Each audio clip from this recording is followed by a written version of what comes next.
aizalay faendrena malagasy no tanàna tramizay nahoana no miovizany ankehitriny sao mba hananatsiny isika tanora izao any aoriana no avy ny firenena ka ny maizy antsika azarina ajaoreny ihany teny aizalay faendrena malagasy no tanàna tramizay nahoana no miovizany ankehitriny sao mba hananatsiny isika tanora izao any aoriana no avy ny firenena ka ny maizy antsika azarina ajaoreny ihany teny azambalotoina ny sainarilay avazy teny izao reny fosifanay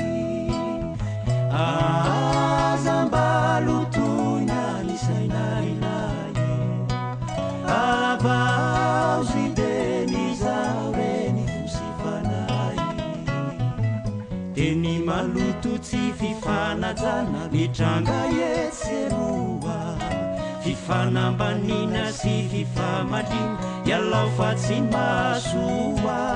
averenolay faendrena malagasy amy fomba sy ny fitafy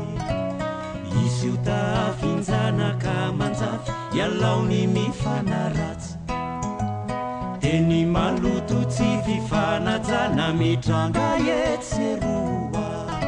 fifanambanina sy fifamalina ialao fa tsy masoa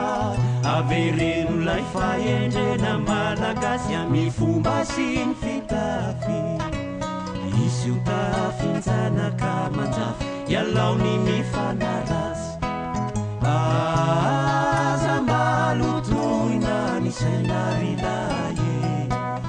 avazy teny izao reny fosifanay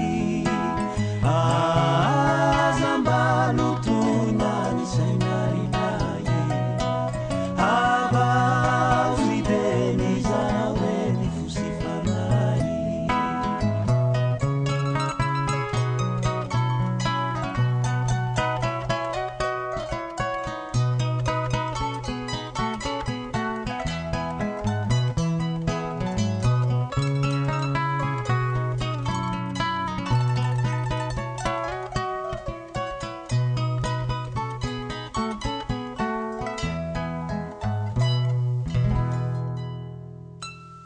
ABC